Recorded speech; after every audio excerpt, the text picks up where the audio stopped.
The next chapter then is Space Without Center or Edge, a song by Longtempa Rabjam. And so I wanted to just highlight a few of the phrases going through this. You can read it as really a nice song from him. But the last line in a lot of these verses is the key punchline, if you will, of each of the verses that it follows. And so in the second verse here, there's an opening verse, and then the second verse here, he says, naked and unending, all pervasive, such an open vastness. Unreified, empty, naked, such an open vastness.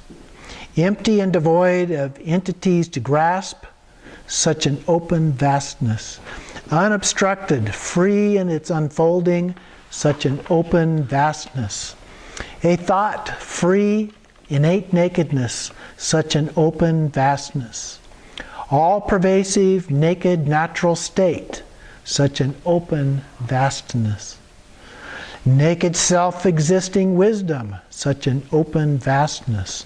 The Dharmakaya's ceaseless knowing, such an open vastness. Sambhogakaya's luminous awareness, such an open vastness. Namanakaya's ceaseless venues of displays, such an open vastness. These magical illusions, a vivid presence, not to be discarded, this insight turns into samsara's depths, such an open vastness. Kayas, wisdoms, pure realms, and so forth, all of these groundless, empty forms appear, still an emptiness beyond the name, samsara or nirvana, such an empty vastness. A state of knowing, empty cognizance, non-dual individual experience of knowing, such an empty vastness. Such a self-existing wakefulness transcending mental constructs, qualities perfected, every concept dissipated, such an open vastness. All is groundless, rootless, primeval Buddhahood of Dharmakaya, such an open vastness. Space of great awakening beyond accepting and rejecting, this flow of great perfection that transcends the intellect, omnipotent knowing that embraces all phenomena, such an open vastness. Ground of great pervasiveness, no thought, no pondering, Dharmakaya path, the natural state, which never strayed from Dharmadhatu, immaculate the natural knowing, and awareness self-existing and unchanging, such an open vastness. Within the space of Dharmakaya, the great Garuda of awareness, the primordial, such an open vastness. When every being, no exception, reaches liberation, free from effort, may they be spontaneously perfected as Samattabhadra's Dharmakaya. Moving then to chapter 31, conduct. And this becomes very important because this can be a very slippery slope if you're not careful based on the way things are worded. So first he says we need to recognize self-existing wakefulness, and then we repeat these instances of that. That would be Rigpa. So we repeat these over and over. We develop strength of the recognition. And we achieve stability. And there is non-distraction day and night. And space and awareness mingle together. So gradual phases that we go through in this process. So for a beginner, recognition lasts only a very short time, and we have to repeat it many times. Do not make any distinction between the training when sitting and the training when moving around in daily situations, what we've already talked about and often do. The view of Rigpa, the meditation training is Rigpa. The view is Rigpa, the meditation training is Rigpa, the conduct is Rigpa. This is the way to get used to the awakened state. So it all incorporates Rigpa. At the moment, all samsara and nirvana are subsumed within the state of Rigpa in one sweep. When you are fully stable, samsara has totally vanished. The oneness of Rigpa. Okay? Everything else merges into that.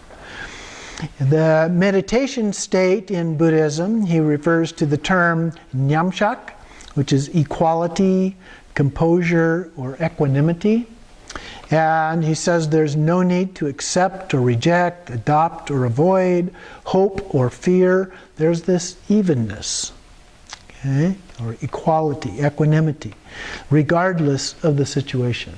So that's part of the goal here, is that in terms of our daily lives, we're not affected by normal ups and downs of things that are going on. We've transcended that. Doesn't mean there aren't ups and downs, but we've transcended that to the point that it doesn't affect us in the same way. We can make a choice about how we react, how we respond to those things. He then talks about the luminous nature of mind. Luminous refers to Rigpa, empty yet cognizant. Okay, so it's empty yet knowing. Rigpa is unconfined, empty, cognizant, suffused with knowing. So let it be what it is. I think that's, again, an interesting insight. There's a naturalness to this. And just let it be what it is. Don't try to force it. We're devoid of mental constructs, so it's sometimes called non-action. When something does not arise, dwell, or cease, thoughts arise, they're there, they go away. When something doesn't do that, it is 100% certain that it is empty. So there's absolutely no thoughts. So mind is empty, but if it were only empty, it would be impossible to have pleasure and pain or experiences of Buddha fields and hells and so forth. So mind is both empty and cognizant.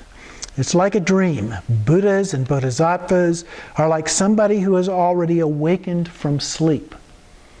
The Buddha means one who is awakened, one who is awake. And so wakened up from this dream that we normally call life. And that's why daily life, in an ordinary sense, is often referred to as being an illusion. So it is beyond thought, word, or description. This is prajnaparamita, transcendent wisdom. The experience quality is often called the male Buddha. The empty quality is the female Buddha. Their unity together is the primordial Buddha Samittabhadra and Samittabhadri. It's undivided, empty cognizance suffused with knowing.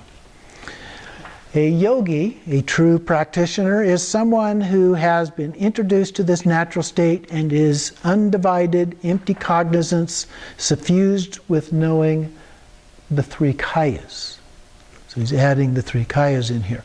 Without training, the strength of that recognition will never be perfected, and there is no stability. So it does require training. A yogi trains in this until perfection, the fruition of the three kayas. Do not be content with just recognizing the nature of mind. It is essential to train in it as well. So seeing directly how it is.